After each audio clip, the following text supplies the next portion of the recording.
Mr. President, this week, the Senate unanimously passed my bipartisan legislation to rename the street in front of the Cuban embassy in Washington, D.C., Oswaldo Payá Way. Oswaldo Payá was a dissident and a fighter for freedom in Cuba of unrelenting passion and dedication. He was someone who stood up against the Castro regime. He had incredible courage. He spoke up for human rights. He spoke up for free speech. He spoke up for democracy. And 11 years ago, Oswaldo Payá was murdered by the Cuban Communist government. On July 22nd, 2012, Payá left his house with 3 other people, including Harold Cepero, to go visit friends. From the start of the journey, their car was followed. On the way, the Cuban security services drove Payá's car off the road, killing both him and Cepero. There has never been any doubt about who was responsible for these murders. And indeed, just this week, the Inter-American Commission on Human Rights released its long-awaited report on the case. The determination was clear and conclusive in confirming what we have known all along. Payá had long been a thorn in the side of the Castros and the regime, even from a young age. He was the only person at school who refused to join the communist youth. As a teenager, he publicly opposed the communist crackdown on protesters in Czechoslovakia who were fighting for freedom, and he was punished with 3 years in prison. Payá went on to found the Valero Project, which sought a referendum on Cuba's communist system. Their demands were simple: democratic government, religious liberty, freedom of expression, and the economic freedom to start businesses. Payá managed to get 11,000 signatures to support the Valero Project, to petition the regime to hold a referendum, and eventually, over 20,000 people supported the call. But the Cuban regime refused to hold one. Payá's fight for freedom made him a target of the Communist Party in Cuba. They harassed him. They tried to intimidate him. They arrested him numerous times. And ultimately, they murdered him. Payá's friend and the driver of the car said that when he awoke after the crash, he was confronted at the hospital by a regime operative, and the hospital was flooded with uniformed military personnel. Under extreme duress, drugged, and threatened with death by regime officials, he signed a document falsely exonerating the regime. That is how important it was to the communists to immediately try to hide their crimes and avoid accountability. It is imperative that they fail in those tasks. I'm heartened that yesterday the Senate unanimously passed this bipartisan legislation that I led to rename the street in front of the Cuban embassy here in Washington, D.C., after Payá.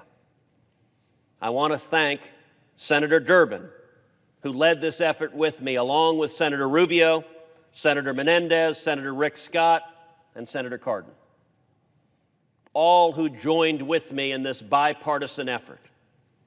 This week, the Senate spoke in one unanimous voice, and it was a voice speaking out for freedom. I also want to acknowledge the tireless work of Payá's daughter, Rosa Maria, who has fought tenaciously and never wavered in pursuing and advocating her father's legacy. She is an incredible, courageous, powerful leader in her own right. And together we have sat down and discussed ways of advancing the cause of justice in Cuba. We will continue doing so. This is the second time that the Senate has passed this bipartisan legislation. In the previous Congress, the House of Representatives declined to take it up. But I urge our colleagues in the House to take it up and pass it this year. And I have a high level of confidence that the House will do that. We need to make this a law, to put it on Joe Biden's desk, and to rename the street outside of the Cuban embassy. Now, when we change this street name, we're not merely changing signs. It can be a reminder, indeed a forceful one, that shines a light of truth on the regime. Changing the name of the street means that anyone who wants to write to the Cuban embassy will have to write Oswaldo Payá's name. Or if you need to go there, you'll have to look up the address and see his name. Members of the Cuban regime who deal with the embassy will have to acknowledge that Payá existed. Their efforts to erase his existence and his legacy failed.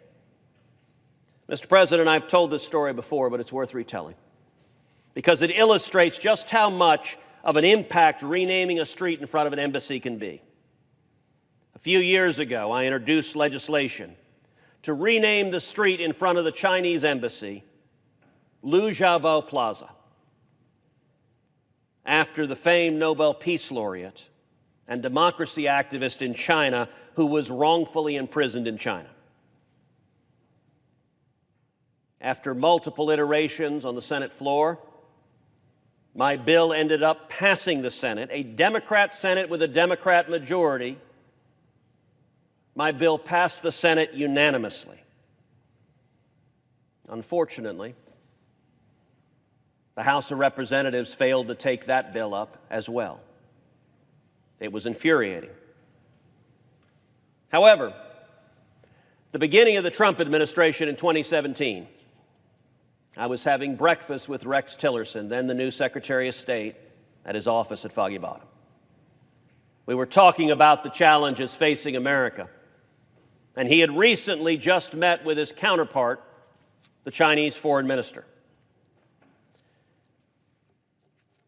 And Secretary Tillerson said, the foreign minister from China told him that China had 3 critical foreign policies. At which point, Rex shook his head and said, Ted, it was the damnedest thing. One of their top 3 priorities was stopping you from renaming the street in front of their embassy in D.C. That's how concerned, that's how terrified she and his communist cronies were of the world being reminded on a daily basis about Liu Xiaobo. Ultimately, I told Secretary Tillerson the following, which is Liu Xiaobo had passed away at that point, but his widow, Liu Xia, was still in China. China would not let her leave. She had never gone to collect the over $1 million that she was due for her husband winning the Nobel Peace Prize. So I told Secretary Tillerson, you tell the Chinese government, if they release Liu Xia, if they allow her to leave and escape to freedom, I'll stop pushing this particular bill. But if they don't, I will keep pushing it, and we will pass it into law. And you can let them know it's not a bluff because I've already passed it unanimously through the Senate once, and we'll do it again, and this time the House will pass it as well.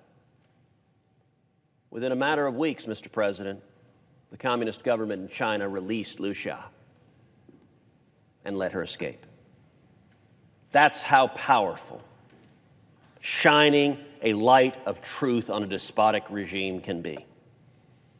Mr. President, renaming the street outside of the Cuban embassy sends a powerful message to the Cuban people that their struggle for freedom will not go unnoticed or be forgotten, that the world is watching and their heroic efforts are not in vain.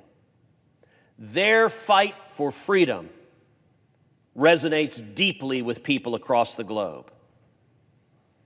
By passing this legislation, the United States Senate has made a powerful statement of solidarity with the people of Cuba and a resolute condemnation of the oppressive regime that silenced a brave voice for freedom. The Senate has spoken with one voice, and that voice has demanded Cuba Libre, a free Cuba, an end to the totalitarian and despotic state. I urge our colleagues in the House to take up this bill, to pass this bipartisan legislation swiftly. Let us come together as one, as the United States Congress, and force the communist regime to do what utterly terrifies them, to say Oswaldo Payá's name, to say his name. I yield the floor.